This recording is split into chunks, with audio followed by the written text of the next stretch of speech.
Hello and welcome to an Introduction to Genetics, Part 2 of 5 for the Alberta Science 30 curriculum, covering topics in Unit 2 or the Biology unit.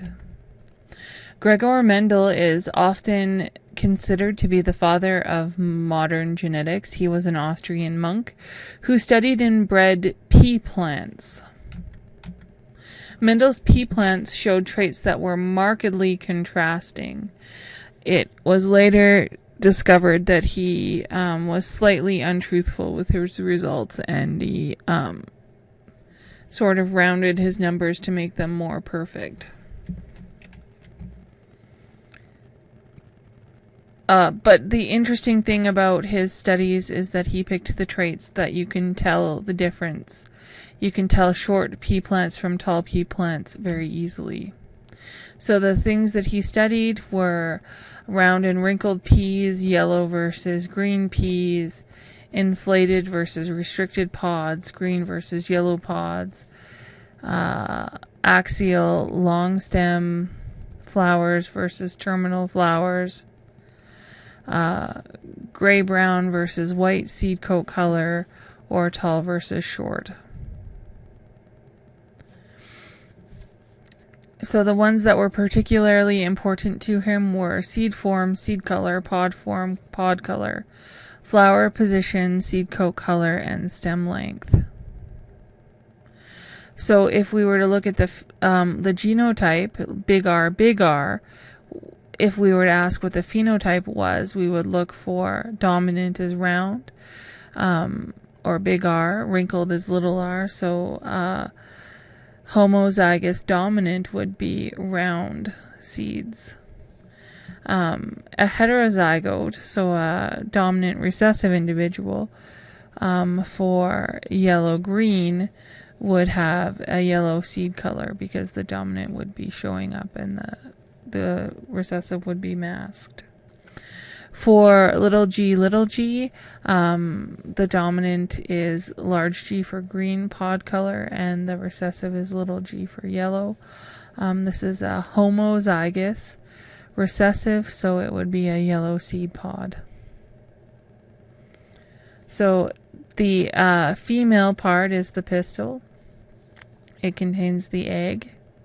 The male part is the stamen. That contains the pollen.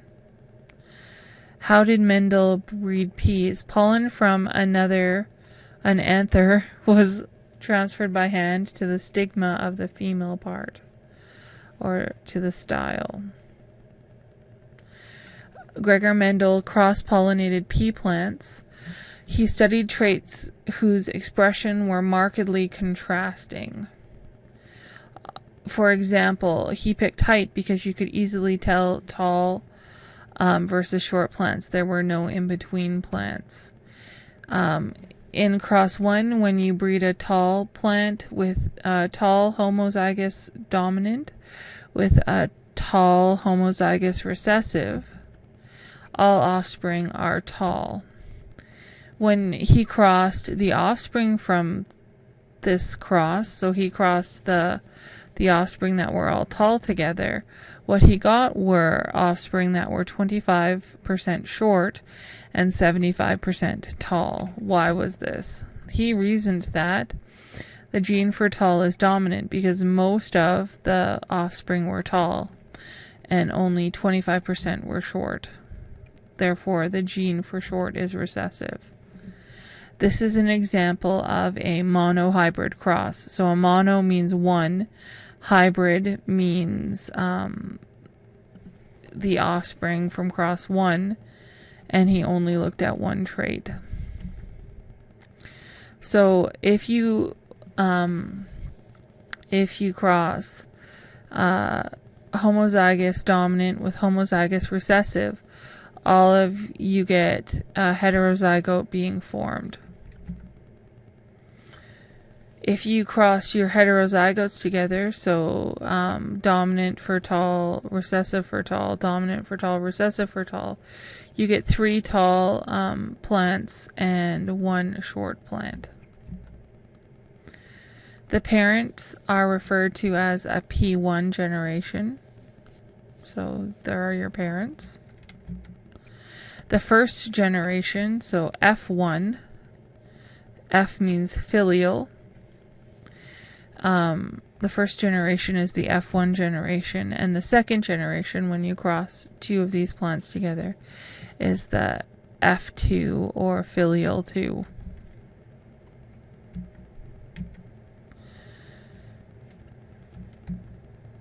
So how do you do a monohybrid cross? First, you write down the letters that you will use to indicate your dominant and recessive alleles.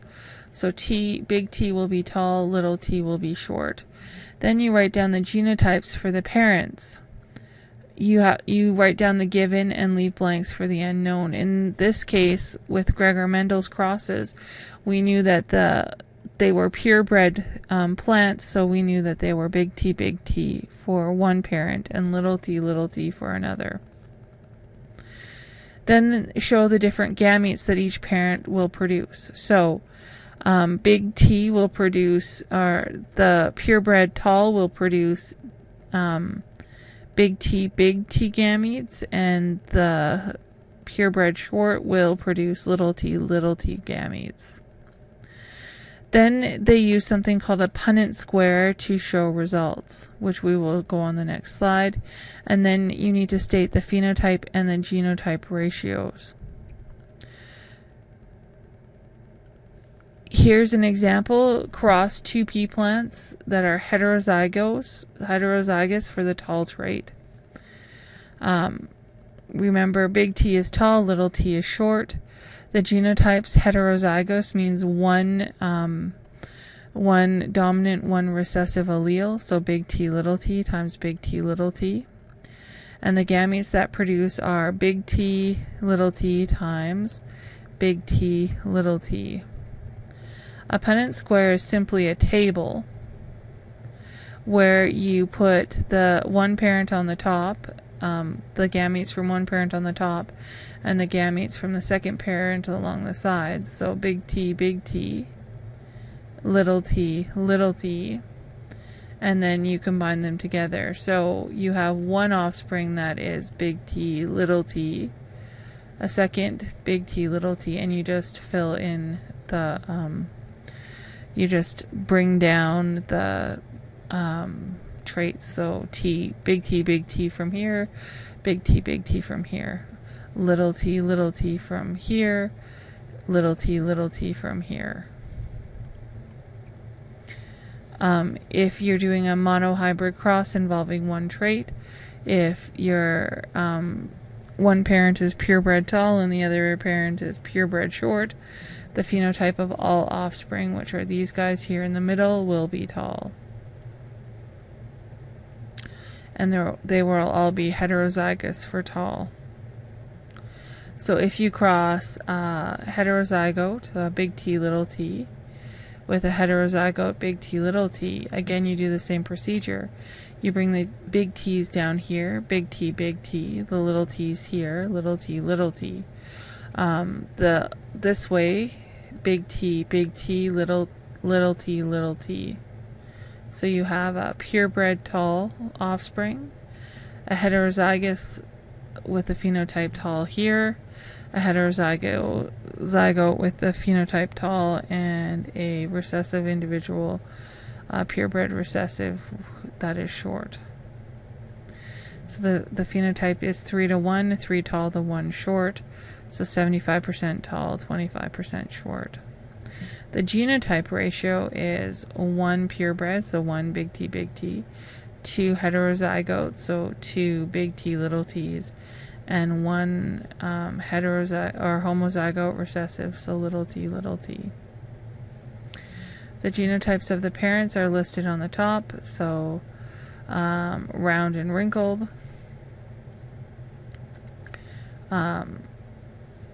The Punnett square is used when crossing the two individuals that result from the F1 generation, big S, little s, big S, little s. Here's your F1 generation, here's your F2 generation. So result of the first cross, result of the second cross. Again, it's a 3 round to 1 wrinkled phenotypic ratio. 3 that express the dominant trait, and 1 that expresses the recessive trait. Crossing tall and short pea plants. So if you cross too short, all of your offspring are short. If you cross too tall, all of your offspring are tall. If you cross a tall and a short and a tall, all of your offspring are tall.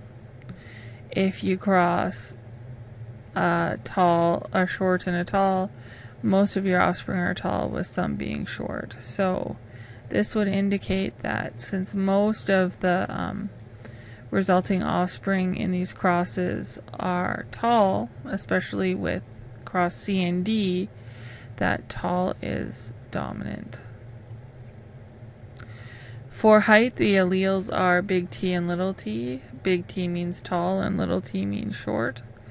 If the genotype is big T, the plant is tall. This is homozygous dominant. If the genotype is big T, the plant is also tall, but it is a carrier for the short allele. So we call this heterozygous. Hetero means other. There is no need to say heterozygous dominant, and that is because if it's a heterozygous plant, the dominant will always be the one that is apparent in the offspring. Hybrid and heterozygous are often confused. A hybrid is an offspring resulting from the cross between parents of different species or subspecies. So in this case, it is a heterozygote, but it is not a hybrid because the pea plants are not of a different species or subspecies. If a genotype is little t, the plant is short, and we call this homozygous recessive or just recessive. And we say just recessive because if it were heterozygous, then you wouldn't see it, the plant wouldn't be short. The phenotypic ratio in cross 1 of a pure tall versus a recessive short are all tall. The phenotypic ratio in cross 2, or the F2 generation, so crossing your heterozygotes, result in 3 tall plants and 1 short plant. The genotypic ratio in this cross would be, again, 1 homozygous dominant, 2 heterozygotes, and 1 homozygous recessive, or 1 recessive individual. Genotypic ratio and phenotypic ratio are easily found using this thing called the Punnett square. So here is the recessive allele and the recessive phenotype. So little t is recessive allele, and short is the recessive phenotype. Here we have a short plant crossed with a heterozygote. The result is 1 heterozygote, 2 heterozygotes, 1 homozygous recessive individual, and 2 homozygous recessive individuals. Because if you put in your alleles here, TT, little t, little t, little t, little t, the result is 2 homozygous recessive individuals. The phenotypes are 1 tall for 1 short. The genotypes are 1 heterozygote per 1 recessive individual. You could say 2 to 2, but that's a little redundant. You can just reduce it to lowest terms. Inherited characteristics are controlled by factors called genes found in gametes.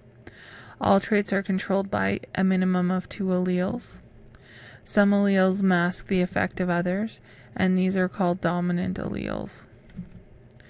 The law of segregation says pairs of genes segregate when homologous chromosomes move to opposite poles during meiosis or anaphase 1. The law of segregation says that these ones will split up, right? The law of independent assortment says different pairs of alleles segregate independently of each other so that there is no order and one does not affect the other. So there's no order in how these are arranged. They can be paired all blue, all green, or any combination of the two.